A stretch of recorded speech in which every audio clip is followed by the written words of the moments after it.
del sistema límbico. Quiero saber si de pronto alguien ha leído algo acerca del sistema límbico, que quiera hablar, que me quiera contar, de más o menos qué sabe, qué función tiene y qué función tiene la formación reticular.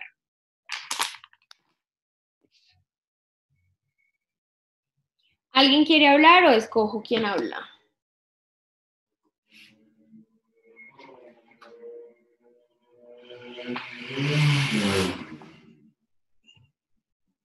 ¡Yujú!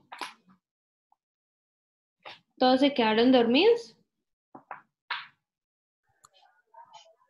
Profe, pues ¿Quién yo sé entró? es algo, Sebastián. Hola, Sebastián, ¿cómo estás? Bien, profe, gracias. Pues, profe, yo había leído lo más básico, pues que él se compone por varias partes, lo que es el tálamo, eh, el, el mesencéfalo, el hipotálamo, y pues que él va a interaccionar un poco con lo que es el sistema nervioso periférico. O sea, la Mm. verdad es que no es que haya tenido mucho tiempo para hacer la lectura de eso, debido pues a que hemos tenido parciales estos días, pero tuve la oportunidad de echar un ojo más, por decirlo así, por encima del tema, y he visto que pues que él se va a interaccionar un poco con lo que es el sistema nervioso periférico, y por ahí creo que mencionaban un poco del endocrino. Ujú. ¿Y qué más has escuchado? ¿Cuál es la función del sistema reticular?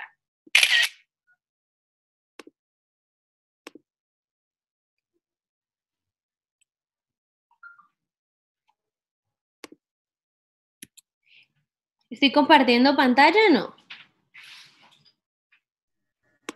No, profe. No, profe, No están viendo nada, ¿verdad? no. Espérenme un segundo que se me trabó con una cosita. Bueno, ¿alguien quiere hablarme algo que haya leído, que haya escuchado o de pronto nosotros hablamos un poquito de eso en las primeras clases, cuando hablábamos de evolución, yo lo alcancé a nombrar. Sí, no me aplica. Hay una compañera que abrió el micrófono. ¿Va a aportarnos algo? Vamos a ver quién fue. Tiene un nombre. ¿Por qué no le ponen nombre, muchachos? Les he dicho sopo 200.000 veces que le pongan nombre, ¿no? De que yo no sé quién me está hablando. Sí, Juan Carlos, está relacionado con la emoción, que está relacionado, ajá, con el sistema límbico, de los ciclos circadianos del sueño, de la regulación de la vigilia y del sueño, del hecho de mantenernos alerta, mantenernos despiertos. Por eso generalmente cuando nosotros hacemos evaluación neurológica, hablamos de la evaluación del sistema reticular ascendente. Pero ya les cuento un poquito más, solo que se puso lento mi computador y no sé por qué. Uy, algo le está pasando a este computador. Deme un segundo.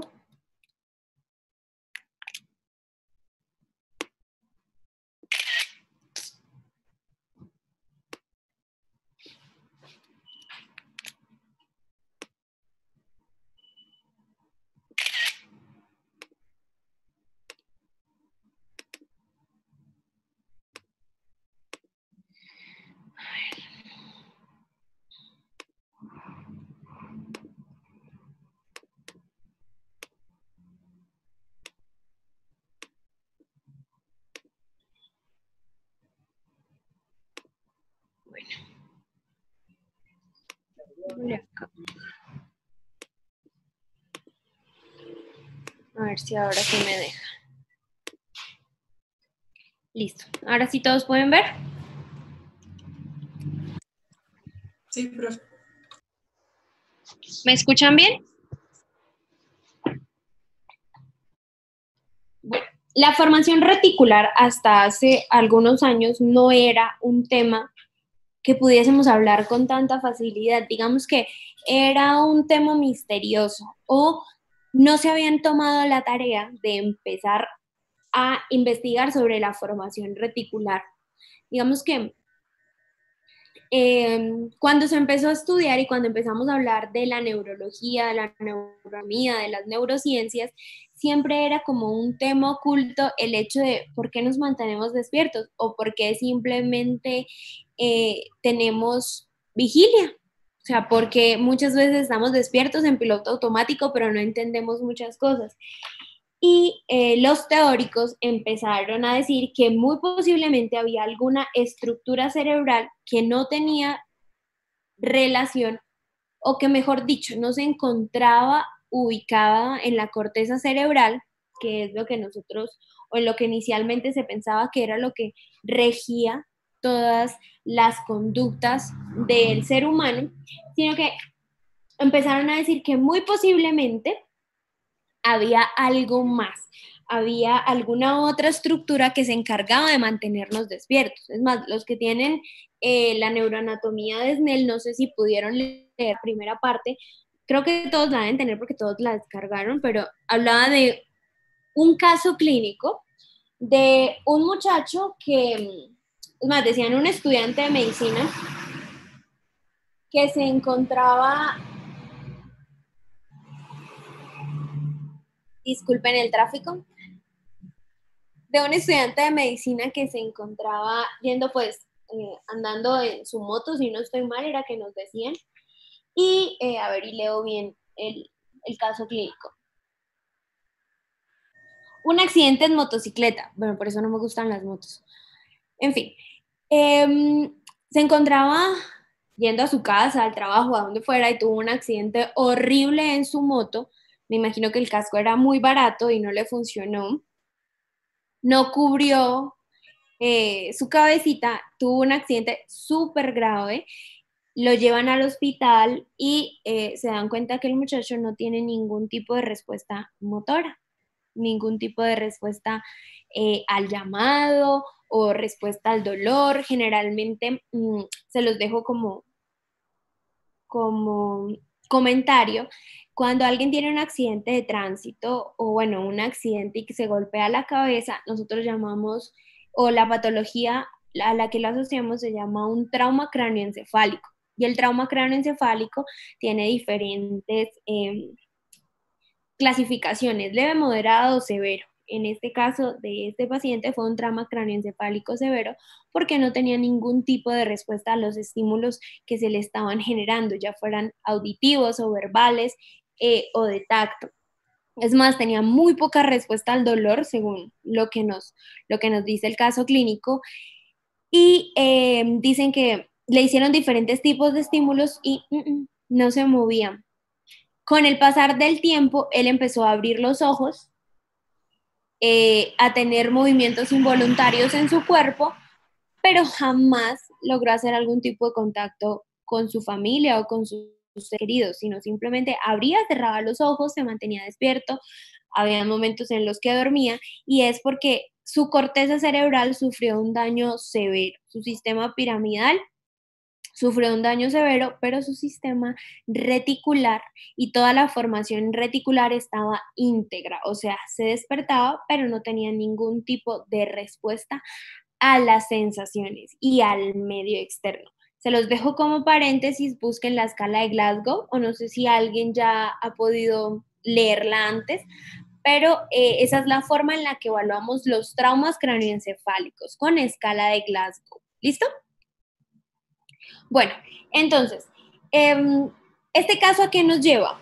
A que sí tuvo un accidente terrible este paciente, pero ¿por qué abría los ojos? Porque podríamos decir que tenía algún tipo de contacto con el medio, pero no estaba conectado, y es por la formación reticular y el sistema reticular. Entonces, la formación reticular es un grupo de neuronas que se encuentran localizadas desde parte del mesencéfalo, puente, médula oblongada o bulbo raquídeo y también parte de la médula espinal. Y tiene conexiones con absolutamente todas las estructuras de nuestro sistema nervioso. Se puede decir que tiene conexiones con la mayoría de lóbulos cerebrales Y aparte tiene conexiones con médula, tiene conexiones con el puente, tiene conexiones con el cerebelo, tiene conexiones con el tálamo, tiene conexiones con absolutamente todas las estructuras de nuestro sistema nervioso central. La encontramos localizada entre el mesencéfalo hasta la médula espinal. Y por tinciones normales, por tinciones celulares normales, no podemos verla, ¿sí? Porque las células se encuentran muy mezcladas unas con otras. Pero digamos que por medio de imágenes funcionales y de todo lo que tiene que ver con la neuroimagen funcional, bioquímica, ya sea con tomografías que se les dan a los pacientes, un medio de contraste bioquímico que hace que las células que estemos estimulando empiecen, digamos, de alguna forma a brillar, o ya sea por resonancia magnética nuclear también con emisión de algún tipo de radiación para saber cuáles son las células que se activan, es que se ha podido estudiar en dónde se encuentra ubicada la formación reticular y cómo se puede evidenciar la formación reticular. Encontramos 3 columnas, la que vemos en rojo es la columna media, la columna medial y la columna lateral. Unas son más cortitas que otras, otras un poquito más larga, pero pues en sí es como la ubicación y el lugar en el que encontramos las neuronas de la formación reticular. ¿Listo? Como les decía, la formación reticular tiene conexiones con absolutamente todas las estructuras del sistema nervioso. En esta imagen vemos las vías aferentes o las vías que llegan a la formación reticular. ¿De dónde vienen los impulsos? Los impulsos nerviosos generalmente vienen de la médula espinal y de toda la corteza cerebral. Entonces, llegan a la formación reticular vías o neuronas que se encargan de llevarle información, tanto somatosensorial como visceral, a la formación reticular, para de ahí hacer una interconexión y luego un procesamiento de información y enviarlo a donde sea necesario. ¿Eso qué quiere decir? Que si, un ejemplo, si yo estoy durmiendo y tengo un fuerte dolor de estómago, mi sistema reticular va a sensar dónde tengo el dolor de estómago, dónde está ubicado. Va a empezar a recoger información visceral. Si el dolor inicialmente es visceral o si es un dolor parietal, pero bueno, para fines prácticos, en dónde se encuentra localizado el dolor.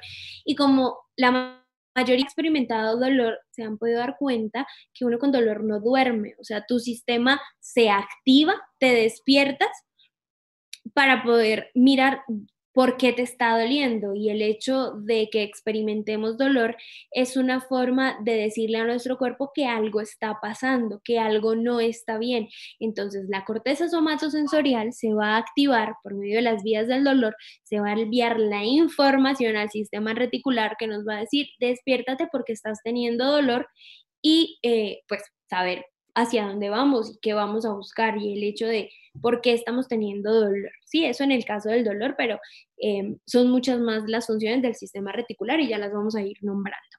Bueno, hay también algo muy importante y esto les va a quedar como tarea. Quiero que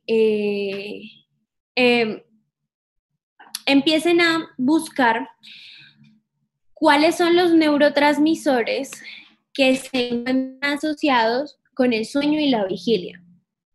Les doy una pista. Las neuronas monoaminérgicas que sintetizan serotonina están relacionadas, pero hay 5 a 6 hormonas o neurotransmisores, mejor dicho, no hormonas sino neurotransmisores asociados con el sueño y con la vigilia. Entonces, quiero que por favor los busquen, los lean, los tengan por ahí apuntaditos porque uno no sabe, puede salir en el parcial. Bueno, entonces, las neuronas monoaminérgicas o las neuronas que se encargan de la producción y secreción de serotonina están muy, muy, muy relacionadas con el sistema reticular. Generalmente tiene muchas vías que llegan a toda la formación reticular, pero las que tienen un papel más importante son las vías somatosensoriales y las vías viscerales. Vamos a hablar rápidamente de las vías aferentes. Las vías aferentes podemos decir que son tres, las que nos traen información al sistema reticular y son las espinoreticulares, el fascículo espinotalámico y parte del lemnisco medial, que recuerden que nos va a hablar un poco de toda la información que recoge parte del trigémino y toda la información somatosensorial. ¿Listo? También tenemos unos tractos o unas vías muy pequeñas que son vías vestibulares, vías auditivas, vías visuales. También tenemos vías que llegan desde el cerebelo por la vía cerebelo reticular y también tenemos vías de la sustancia subtalámica y del hipotálamo, de algunos núcleos del tálamo, del cuerpo estriado y parte del sistema límbico. Y las vías aferentes más importantes son las vías que vienen de la corteza motora primaria del lóbulo frontal y de la corteza de la corteza somática del lóbulo parietal. ¿Ok?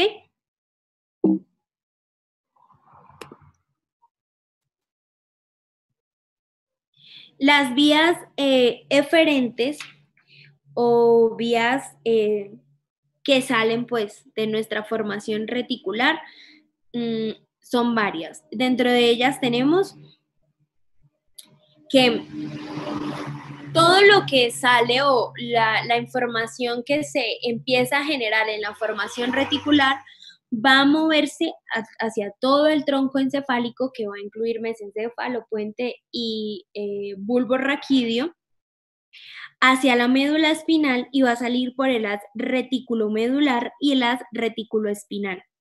Salen a las neuronas de los pares craneales motores y también salen todas hacia las astas anteriores de la médula espinal. ¿Eso qué quiere decir? Que sale información motora o genera una vía motora desde el sistema reticular, o se complementa con una vía motora, mejor dicho, hacia el sistema, del sistema reticular hacia la periferia. También hay unas vías supremamente importantes que son las vías de eferencia simpática y parasimpática del sistema nervioso autónomo. Algunas van hacia el cuerpo estriado, otras al cerebelo, hacia el núcleo rojo, unas van hacia la sustancia nigra o nigra, como la encuentren, hacia el tectum, parte del mesencéfalo, y los núcleos talámico, subtalámico y del hipotálamo. Generalmente, ¿qué funciones tiene el sistema límbico? Perdón, la formación reticular. La formación reticular tiene funciones de control motor musculoesquelético. Entonces, el hecho de que te puedas caminar, que te puedas levantar y que y los músculos se mantengan con adecuado tono en el momento en el que estás sentado y te tienes que levantar a caminar. Entonces, esto ya nos hace pensar en que anteriormente, cuando vimos médula espinal, sabíamos que las vías descendentes corticoespinales o de la vía piramidal nos mantenían el tono, ¿cierto? Cuando vimos cerebelo, veíamos que hay conexiones espinocerebelosas y reticulocerebelosas que hacen que tengamos coordinación y no solo tono, sino coordinación y movimiento. Y como podemos evidenciarlo acá, la formación reticular hace que podamos mantenernos en pie. O sea, es una combinación de corteza, cerebelo, formación reticular y obviamente todos los ganglios implicados o núcleos que están implicados en el tálamo con respecto a las vías pues, de las que estamos hablando. Entonces, la formación reticular hace que podamos mantenernos en pie, que podamos movernos, no solo de tener un tono muscular, sino del movimiento y la coordinación de los mismos. Pero recuerden, corteza, cerebelo, médula, formación reticular. Son interconexiones neuronales que permiten que toda esta función se dé adecuadamente. También tenemos un control de las sensaciones somatosensoriales y viscerales, y esto está bastante relacionado con las sensaciones y también con la emoción. Creo que cuando vimos sistema extrapiramidal yo les comentaba, no mentiras, en la clase anterior que vimos diencéfalo, que hablábamos del hipotálamo, les comentaba que también estaba asociado a las emociones, y es que el hipotálamo tiene muchas conexiones con el sistema reticular en el hecho de que cuando sentimos miedo, cuando sentimos angustia o en el momento en el que nos sentimos el peligro, nuestro sistema autónomo se activa. Inicialmente se va a activar el sistema simpático. Al activarse el sistema simpático, la formación reticular le da la orden, por decirlo de alguna forma, y tiene conexiones y retroalimentación de que se debe activar. Cuando se activa el sistema simpático, también se activa todo el sistema piramidal, porque si tengo que correr, pues puedo tener muchas ganas de correr, pero si mi corteza motora no está funcionando, pues no puedo correr. Entonces, la formación reticular se encarga de censar, inicialmente en el hipotálamo, de censar en dónde está el peligro. Si hay peligro, se envía información al sistema reticular ascendente o a la formación reticular, que va a generar una alerta y va a amplificar la respuesta del sistema parasimpático para emprender la huida o pues la situación de peligro en la que nos estemos encontrando. ¿Ok? Entonces, por eso es que el sistema reticular tiene un control en todo lo que tiene que ver con el sistema nervioso autónomo. También desde el punto de vista de las sensaciones, del dolor, también tiene una cierta modulación, y se podría decir que es el sistema que está encargado del mecanismo de compuerta, o está regulado por medio del mecanismo de compuerta. ¿Ya alguien ha escuchado hablar del mecanismo de compuerta o de la doble compuerta o cómo funciona ese mecanismo?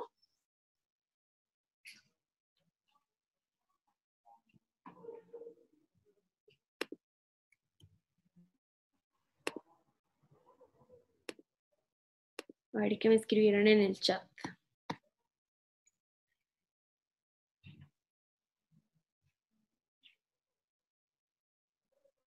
No me han escrito.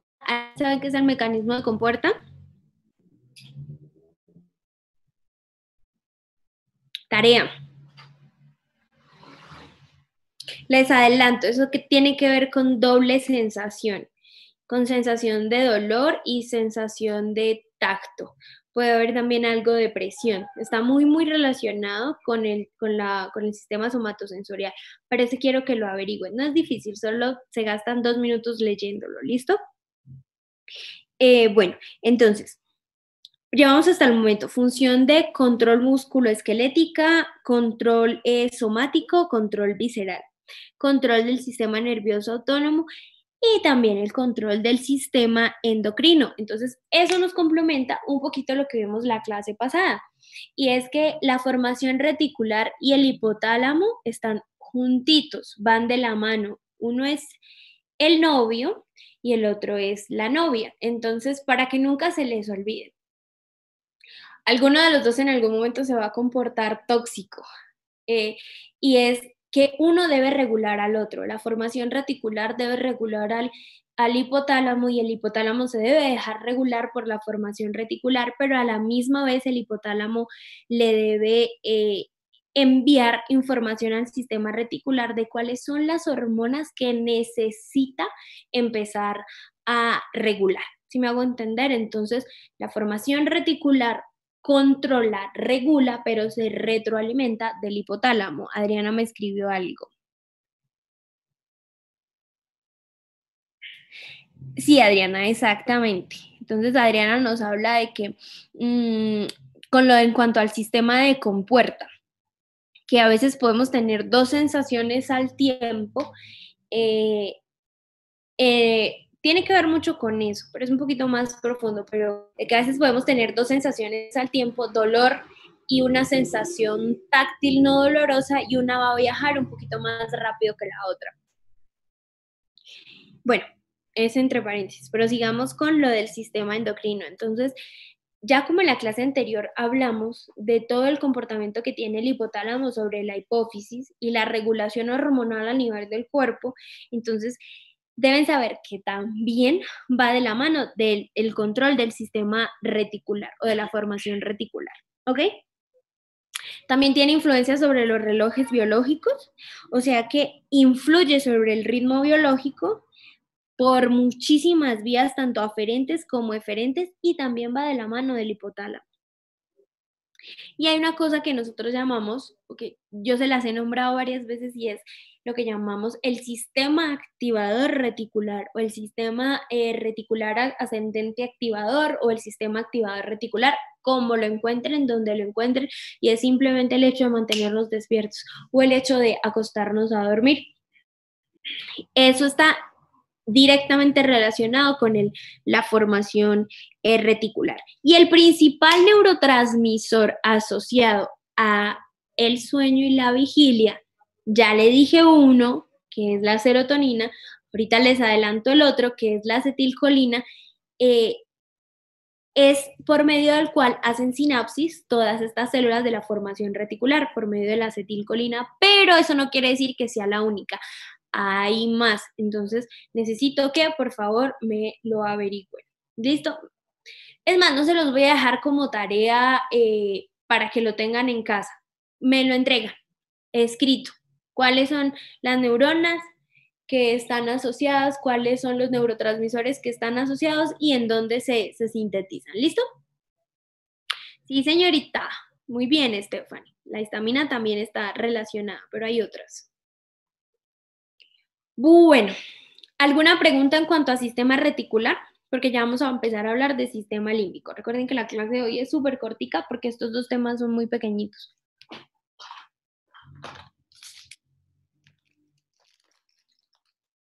¿Preguntas, muchachos?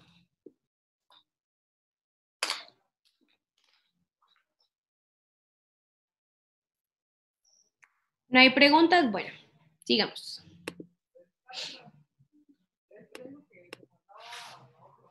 A ver, ¿qué me escribieron? Junto cuando cierro el chat. Bueno, Sebastián, no hay preguntas. Entendido todo hasta acá, ¿no? Bueno. Ahí ahora no soy capaz de cerrar esto. Ahora vamos a hablar del sistema límbico. El sistema límbico es un sistema primitivo. Como lo hablábamos en las primeras clases, en nuestros primeros contactos académicos. Sabemos que hay, por evolución, sabemos que nuestro cerebro se desarrolló de manera inicialmente independiente y primitiva. Y una de las estructuras más primitivas es el sistema límbico. No se le daba el nombre de sistema límbico, pero sí se hablaba que algo se encargaba de regular la actividad en cuanto al miedo, al enojo, a la ira y a los diferentes comportamientos y a las diferentes conductas que se tenían en el momento en el que se activaba este sistema límbico. Quiero que por favor me digan, ¿quiénes de ustedes tienen perritos?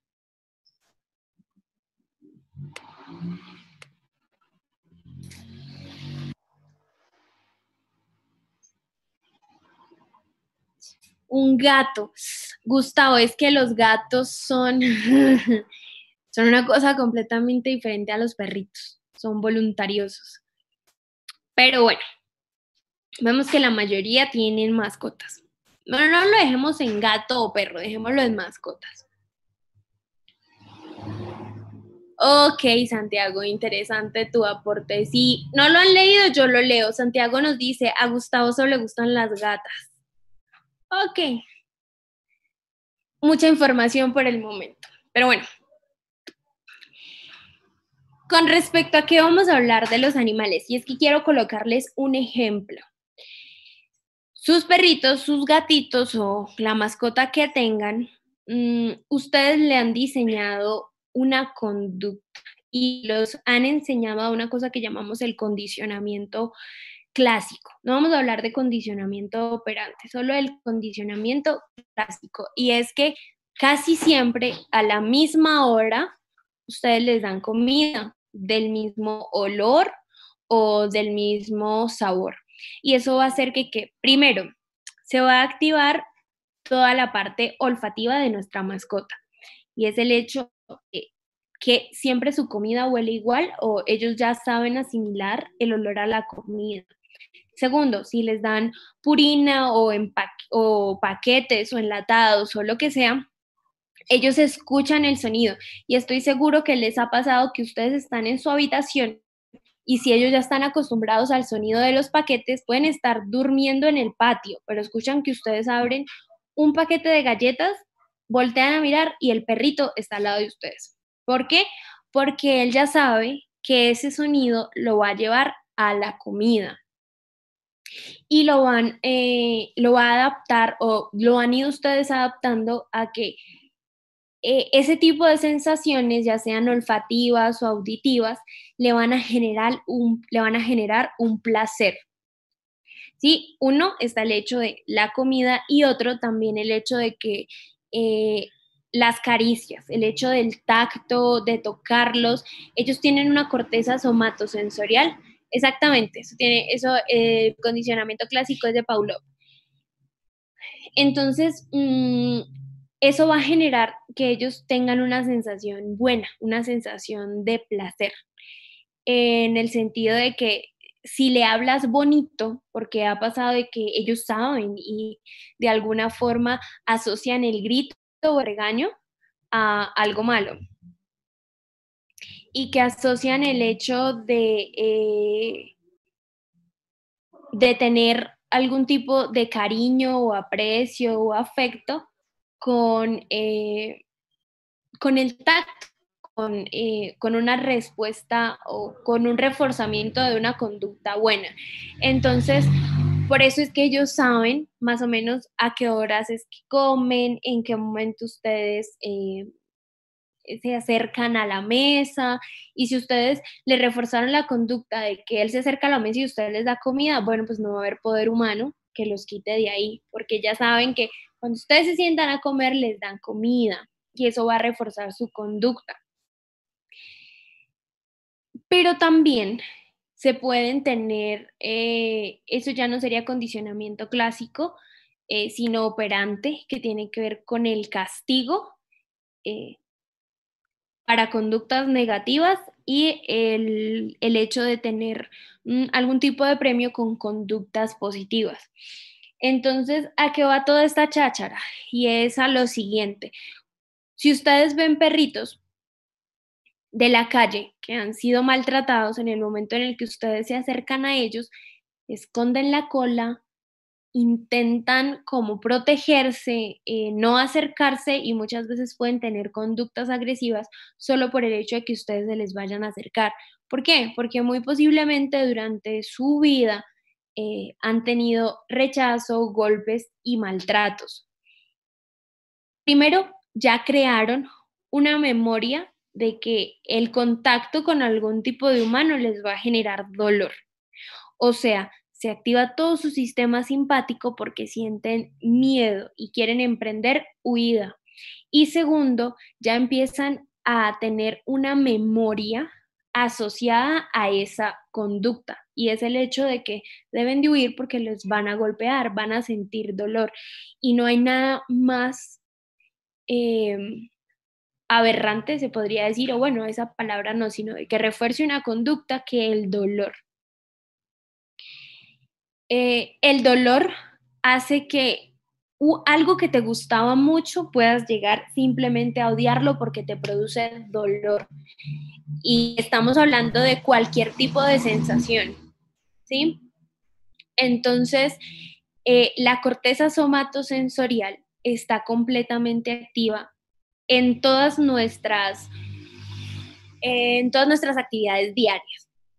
Y en el caso del sistema límbico está muchísimo más asociada porque podemos empezar a tener memoria sensitiva, memoria de dolor, memoria de sensaciones no plenas, sino gratas, que van a desencadenar en nosotros la huida, el correr, el movernos, ¿sí?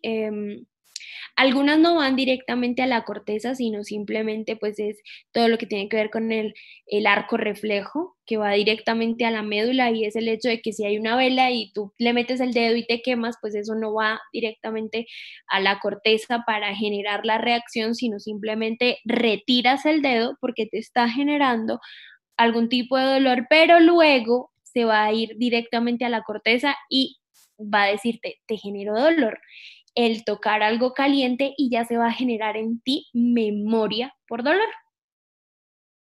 Sí, porque nosotros sabemos que si nos acercamos a algo caliente nos va a doler, pero los bebés no.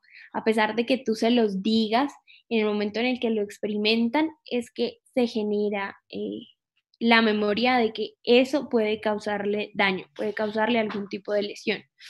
¿Ok? Bueno, entonces toda esa introducción es para hablarles del sistema límbico y de cómo el sistema límbico se encuentra asociado con emoción, con dolor, con ira, y también está asociado a la memoria de corto plazo. Vamos a hablar un poquito de cuáles son las estructuras que se encuentran dentro del sistema límbico, y ya hablamos de las conexiones que tienen y de las funciones. Entonces, en esta gráfica vemos un corte medial del cerebro. Vamos a ver varias estructuras importantes que las vamos a ubicar rápidamente, que están asociadas con el sistema límbico. Y es la estría terminal, que es toda esta, delgadita, que se forma en el centro del sistema límbico. Todo lo que tiene que ver con la circunvolución del parahipocampo, la circunvolución dentada, parte del hipocampo, la fimbria, que la fimbria luego se va a plegar, se va a doblar y nos va a formar el fornix, pero ya les explico cómo. El pilar del fornix, el cuerpo del fornix, toda la formación del cuerpo mamilar hace parte del sistema límbico, y también una parte del tálamo. Los núcleos anteriores del tálamo van a tener un poquito de conexión con el sistema límbico.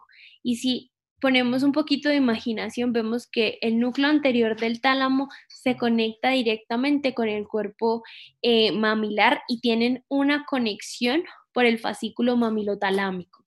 Entonces, como les decía en la clase anterior, el tálamo se conecta con todo, menos con la formación o con todo lo que tiene que ver con el sistema olfativo, pero el resto con absolutamente todo en nuestro cerebro se conecta. Pero bueno, ya, dejemos de hablar del tálamo y vamos a seguir hablando del sistema límbico.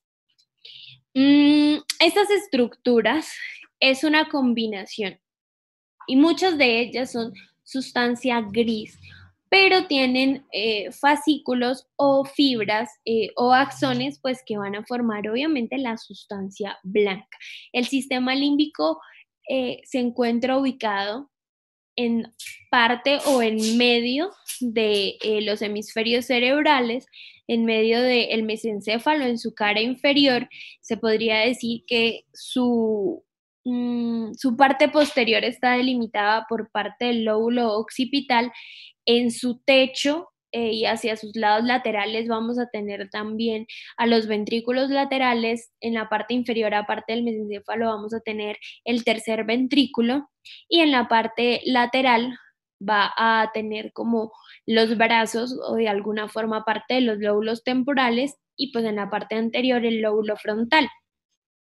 También va a tener o la forma en la que nos podemos ubicar, porque acá lo vemos súper bien, pero cuando lo veamos en un cadáver o cuando ustedes tengan la oportunidad de ver un cadáver, pues se pueden ubicar fácilmente por el tracto olfatorio. El tracto olfatorio es uno de los que mejor se ve, ya sea en fresco o en formol, pero ahí se pueden ubicar y justo hacia la parte donde va a terminar el tracto olfatorio va a empezar todo lo que es el sistema límbico. ¿Ok? Bueno. Acá vamos a ver las estructuras que les hablaba anteriormente. El pilar del fornix, la fimbria, la circunvolución dentada, la circunvolución del parahipocampo. Entonces, en este corte sí, lo vemos, es un corte desde arriba. Esta es la parte inferior del cerebro y seccionamos parte del lóbulo frontal temporal, bueno, del temporal no tanto, pero más del frontal, parietal y occipital, quitamos toda lo que recubre en los ventrículos laterales, quitamos el plexo coroideo y quitamos el líquido cefalorraquídeo. Entonces, solo dejamos una disección donde vemos un poquito de la formación y del cuerpo del fornix. Entonces, voy a explicarles un poquito esta gráfica. En esta parte vamos a ver toda la fimbria. La fimbria inicialmente es interna, es un poquito anterior y la fimbria va a empezar a condensarse y a formar una especie de tobogán invertido, le digo yo, o de montaña rusa. Y la fimbria se va a empezar a mover, luego se va a plegar hacia la parte superior y hacia la parte lateral para formar los pilares del fornix. Y luego el fornix se va a unir completamente y va a hacer de nuevo una vueltica. Ya les muestro esto en otra gráfica. Ahí vamos a tener parte de la circunvolución dentada, de la circunvolución del parahipocampo. Este uncus hace parte del cuerpo calloso. ¿Ok? Esto es parte del pie del hipocampo. El hipocampo, esto es ventrículo lateral, para que no se confundan. Y esto viene a ser occipital, un poquito de frontal, algo de temporal acá, y colocando la imaginación, la tapa pues de esto es el parietal. Y acá vemos un poquito del cuerpo calloso. ¿Eso qué quiere decir? Voy a dibujárselo un poquito con las manos. Esta mano va a ser el cuerpo calloso. Esto va a ser occipital y esto va a ser frontal, ¿sí? Frontal, parte acá parietal, occipital. Esto es el cuerpo calloso. Y el fornix, o toda lo que tiene que ver con la formación del fornix, está justo debajo, así, formadito. Mi dedo va a ser parte del tálamo, ¿sí? Para que se ubiquen. Entonces, esto viene a ser tálamo, hipotálamo, toda la formación del fornix y encima está el cuerpo calloso. Ellos están bastante pegaditos. Y hacia los lados que vamos a tener los ventrículos laterales, abajo vamos a tener el mesencéfalo y pues todo mi bracito va a terminar siendo mesencéfalo, puente y bulbo raquídeo, pues de ahí hacia abajo médula espinal. ¿Ok? Bueno, esta es para que la entiendan un poquito. Acá intentamos ver la imagen anterior, pero ya sin la sección como es esta. Entonces, ¿qué vamos a ver acá? Ay, hombre, cuerpo calloso con toda la rodilla, el cuerpo parte del cuerpo calloso, y acá vamos a ver una estructura que se llama el septum pellucidum, y el septum pellucidum es una capa muy delgadita que se encuentra entre parte del fornix y del cuerpo calloso. Este viene a ser el fornix, ¿ok? O el pilar anterior del fornix. Acá vamos a tener el quiasma óptico. Acá tenemos el ¿qué? Que yo les decía que parecía un pico de un pato. Tálamo, hipotálamo, mesencéfalo, puente, bulbo, cerebelo, tercer ventrículo, y todo esto es ventrículo lateral. Entonces, esta imagen, ¿para qué se las quiero mostrar? Para que se den cuenta que el fornix está supremamente pegadito al plexo coroideo, que están al ladito, que están al lado. Esto vendría a ser la cavidad del cuarto ventrículo, tercer ventrículo y ventrículos laterales. Perdón, ahorita dije mal un nombre. Entonces, ventrículos laterales, tercer ventrículo, cuarto ventrículo. Y el fornix está ahí pegadito al plexo coroideo. Y es en cuenta que el fornix pasa y es lo que va a formar luego toda esta estructura. ¿Ok? Bueno, de esta imagen que también es importante resaltar, miren el cuerpo mamilar. Y el cuerpo mamilar va a tener acá una conexión con los núcleos anteriores del tálamo. ¿Listo? Acá ya lo vemos un poquito más diseñado y un poquito más bonito de ver, de intentar entender. Y es la forma en la que está dispuesto el hipotálamo, el tálamo, y miren toda la formación del fornix, ¿ok? Esto es anterior, esto es posterior. Parece como un embrioncito enrollado, como si estos fueran los pies y parte del hipocampo. Entonces volvemos a esta imagen y es el pie del hipocampo, hipocampo. Y si lo vemos acá, pie del hipocampo, hipocampo, hipotálamo. Acá vemos los ganglios basales. Parte de los ventrículos laterales. ¿Listo? Y esta era la imagen que les quería mostrar desde el principio. Volvemos acá. Y es esto, miren. La fimbria se va a plegar, se va a doblar, va a doblarse sobre sí misma y va a formar el fornix completo. Y es lo que vemos acá. Los pilares, el cuerpo del fornix, la comisura que hay entre el fornix y los pilares posteriores.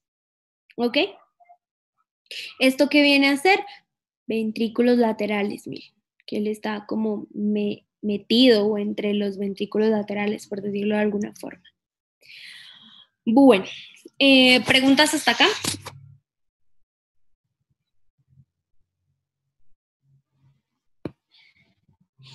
Quiero devolverme un poco a esta imagen y es que vamos a hablar un poquito sobre la formación del hipocampo, ¿ok?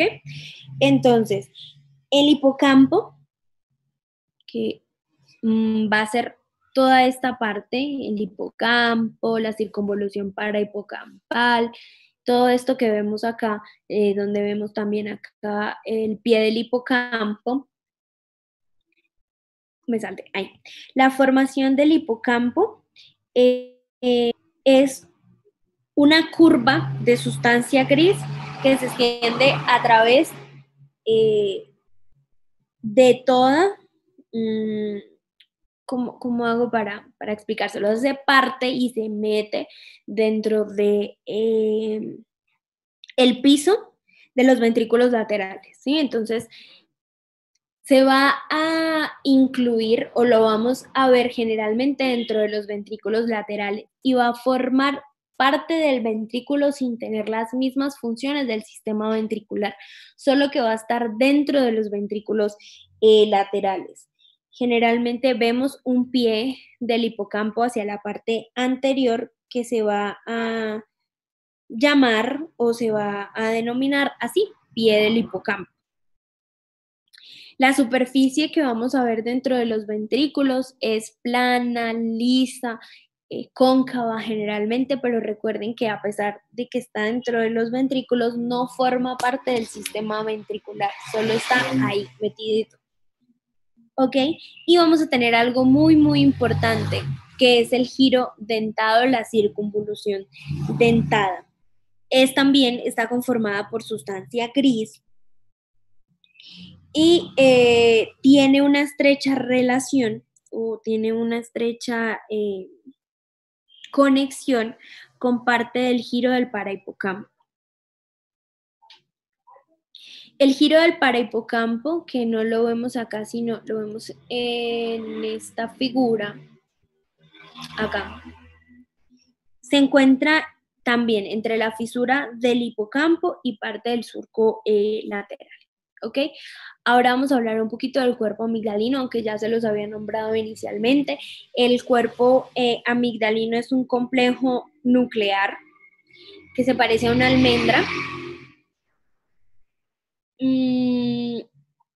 El complejo amigdalino generalmente tiene un cuerpo anterior que se va a comunicar con el ventrículo lateral y se fusiona con parte del núcleo caudado. Acá le tenemos que poner imaginación y asumir que tenemos el núcleo caudado, la parte anterior, la parte del cuerpo y de la colita del núcleo caudado. Está sobre toda esta imagen, ¿ok? Tiene núcleos que se van a comportar y generalmente tienen funciones importantes que se conectan con el tálamo y también los núcleos mamilares y parte anterior del hipotálamo. Entonces, amígdala, tálamo y cuerpo mamilar, ¿ok? Recuerden que la amígdala cerebral está asociada a emoción. Es la zona principal donde se empieza a recibir toda la información de la emoción, de la ira y de las respuestas primitivas hacia algún tipo de lesión directa, ¿ok? Entonces, la amígdala cerebral es igual a emoción. A los que les guste un poquito la psiquiatría en algún momento o la psicología o la psicopatología, se van a dar cuenta que la amígdala interviene en la depresión, en el trastorno afectivo bipolar, en la esquizofrenia y en muchas otras patologías psiquiátricas. Amígdala y lóbulo frontal viven juntitas y se encargan de la regulación de las emociones, y cuando esa regulación no es normal podemos tener depresión, trastorno afectivo bipolar, manía, esquizofrenia y muchas otras patologías asociadas, ¿ok? Y es el simple hecho, o ustedes deben entender o saber de acá en adelante, que cuando sientan tristeza, dolor y enojo, su amígdala es la que está activa, pero gracias a Dios tienen un lóbulo frontal que les dice, hombre, no puedes salir corriendo y darle de puños a alguien porque te dio mal genio. No, o sea, te activó tu amígdala, pero tu lóbulo frontal te dice, espérate un segundito. Sé que tienes enojo, pero cálmate un segundito y vamos a pensar qué vamos a hacer con esa sensación que estás teniendo. ¿Listo? Bueno, vamos a hablar un poquito, para finalizar, de las conexiones que tiene el sistema límbico. ¿Ok? El sistema límbico va a tener un componente bastante importante que va a tener conexiones entre ellos. Me devuelvo a esta imagen para mostrarte entre quiénes, entre la amígdala, entre el tálamo y el fórnix. Esas conexiones son las que se encargan de regular y mirar cómo me voy a mover, hacia dónde me voy a mover. Generalmente es en espiral. En espiral, ¿hacia qué? Hacia el cuerpo dentado, hacia la fimbria del hipocampo o el pilar del fórnix, hacia el hipocampo, giro en espiral, me muevo, voy hacia el surco del hipocampo, hacia la circunvolución dentada, que es esta, pero acá ya la vemos en un corte un poquito diferente. Y de ahí van a salir las conexiones hacia el lugar en el que la necesitemos, por decirlo de alguna forma, ¿ok? Esta es la circunvolución del parahipocampo, me devuelvo y se las muestro acá, circunvolución del parahipocampo. Pero para que entiendan un poco esta imagen, es como una serpiente enrollada, es como un caracol. Mm,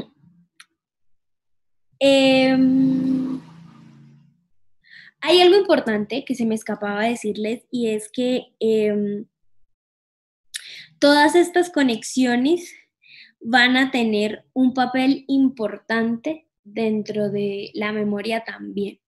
Y es que por medio de estas conexiones vamos a generar la memoria a corto plazo. Yo no sé si ustedes se vieron una película que se llama Las 50 primeras citas o Como si fuera la primera vez. Bueno, es una película viejísima donde es una persona que no tiene memoria a corto plazo, no tiene memoria anterógrada y es porque sufre un golpe y un daño justo en esta parte del cerebro. Entonces, como esa parte se lesionó, digamos que sus recuerdos anteriores no están alterados, pero sus recuerdos nuevos sí, no es capaz de memorizar porque tiene un daño justo en este sistema, entre el hipocampo, entre la amígdala, acá. Es una función recientemente, pues cuando yo les digo reciente no es porque sea de 1 año o 2 años, sino más o menos algo que se descubrió hace aproximadamente 20, 25 años, pero pues es reciente de que el hipocampo y parte del sistema límbico estaba asociado a la memoria. ¿Ok? Hay algo muy importante y es que le han tomado bastante importancia al giro dentado. Y han llegado a descubrir que acá en el giro dentado hay capas muy similares a las capas de la corteza cerebral. Por eso tiene bastante importancia porque se asume que es una estación de procesamiento de información por las estructuras moleculares que tiene. Tiene una capa molecular, una capa piramidal y una capa polimorfa. Acá podemos ver las capitas, una capa piramidal, una capa polimorfa y una capa de células moleculares. O sea, esa estructura tan pequeñita le han tomado bastante importancia desde el punto de vista funcional. ¿Ok? Bueno, voy a hablarles rápidamente sobre las conexiones aferentes del hipocampo, porque son muchas, son muchísimas. Se conectan con absolutamente todo, hasta con nuestros dedos del pie, por decirlo de alguna forma. Y es generalmente las aferencias que llegan a nuestro hipocampo surgen de parte del giro del cíngulo y se dirigen hacia el hipocampo. Algunos de los núcleos dentro de la línea media, de la comisura anterior, fibras del hipocampo que generalmente atraviesan hacia el otro lado del fornix, fibras que provienen de el área entorrinal o de la corteza del área olfatoria. Recuerden que se encuentra hacia los lóbulos temporales, eso lo vimos cuando vimos primer par craneal.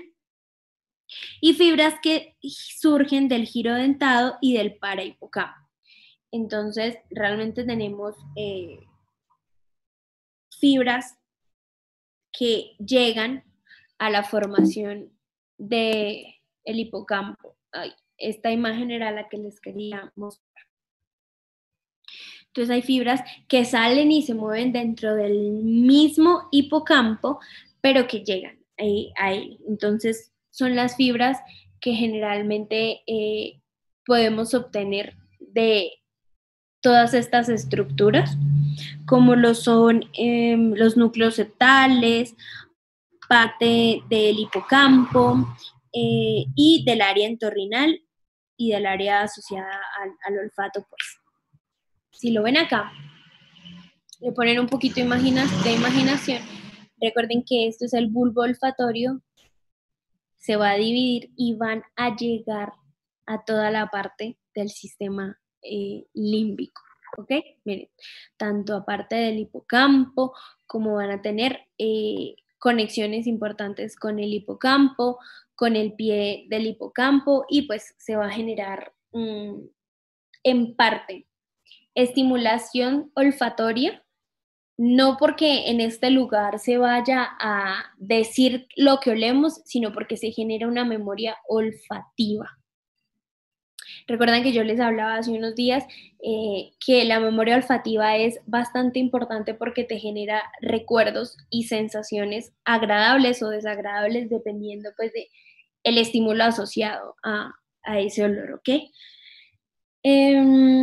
Las conexiones eferentes del hipocampo generalmente son fibras que se dirigen de la zona posterior, penetran al cuerpo mamilar y terminan en algunos núcleos mediales o en el núcleo medial.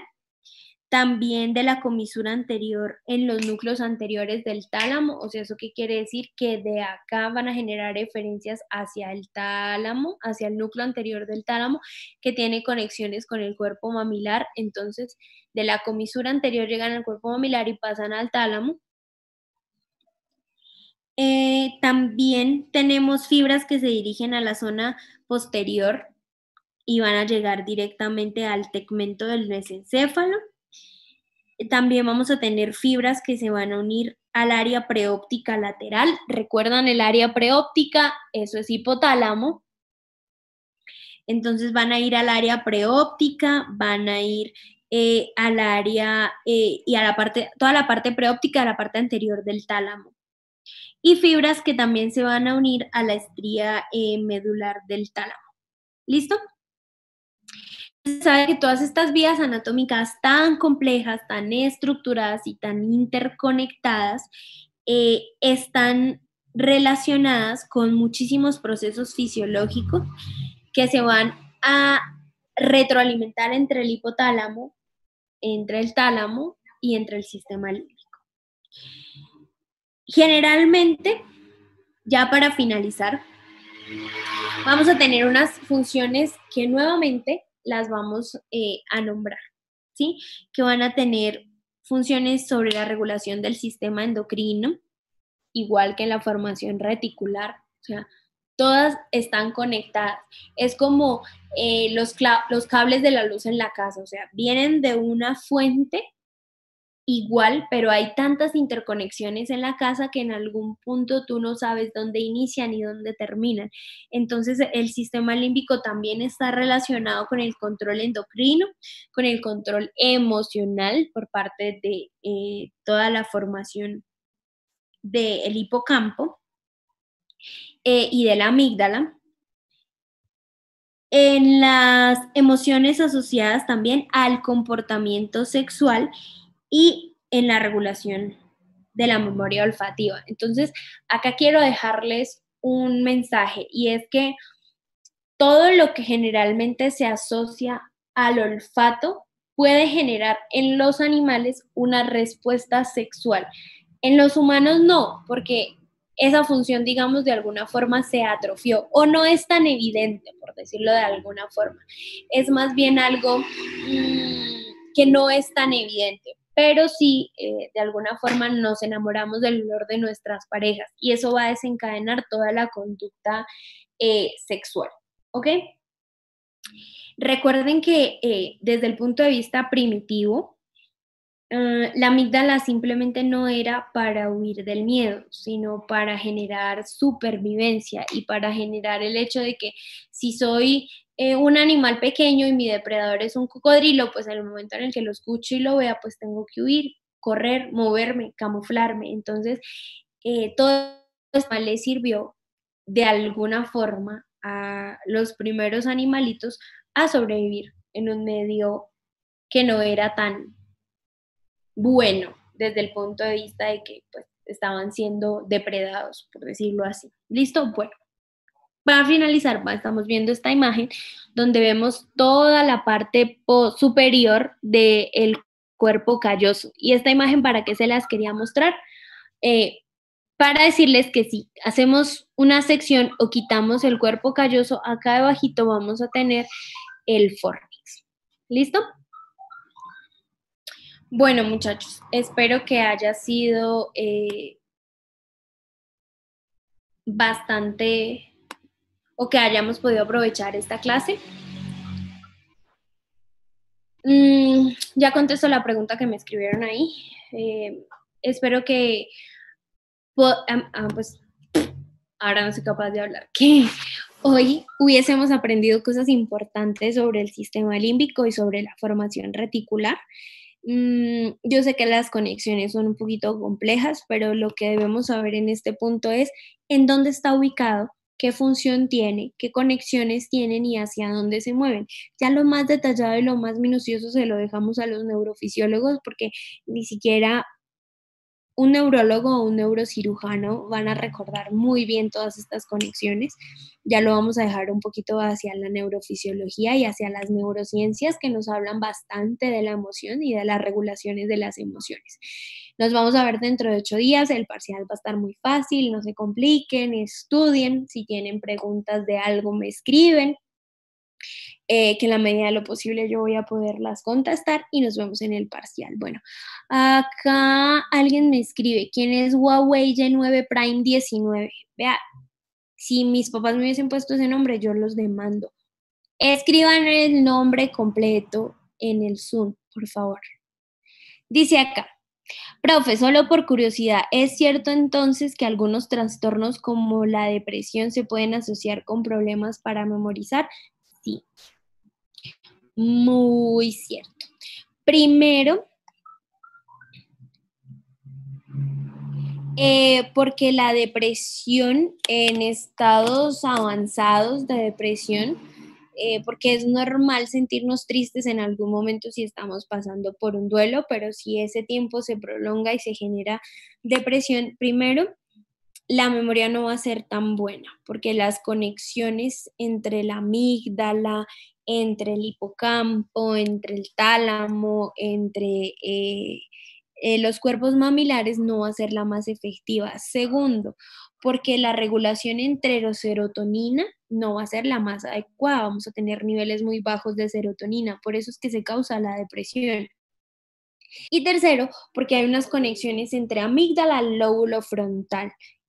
No van a estar muy bien reguladas, entonces va a estar todo el tiempo esa sensación de disconfort, de tristeza, de angustia, que por un lado no te van a dejar que todo el sistema del hipocampo, amígdala, tálamo se genere adecuadamente y no podamos generar reforzamiento por medio de unos receptores que se llaman receptores NMDA para reforzar el aprendizaje y la memoria, y por otro lado, porque no nos vamos a poder concentrar. El paciente con depresión no se desconcentra supremamente fácil, no es capaz de concentrarse, no es capaz de aprender, además porque todo el día tiene esa sensación de desesperanza, de desilusión, de temor, de dolor, de desasosiego, le digo yo.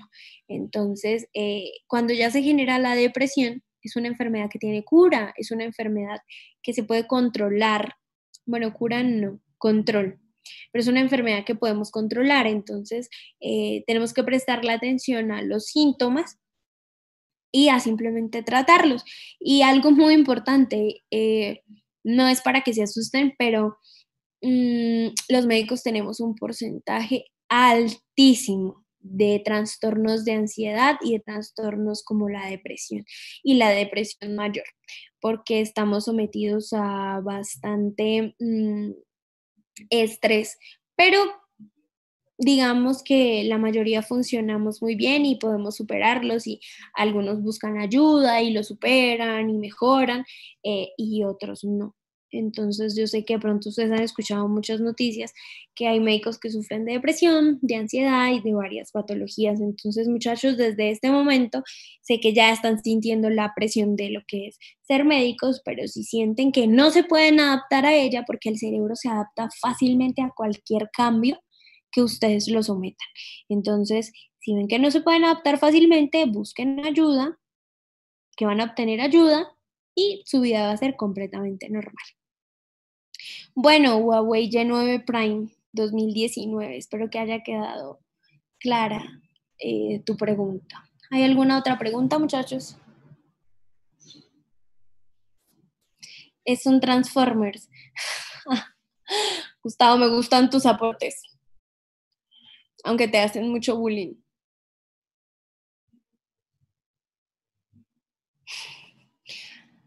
Ah, es Laura. Pues no me pidas a mí perdón por el nombre porque te lo pusieron tus papás, pero sí, pues ya que no nos vemos las caras, por lo menos me gustaría dirigirme a ustedes por el nombre. ¿Listo, muchachos? ¿Alguna pregunta hasta el momento? ¿Ninguna?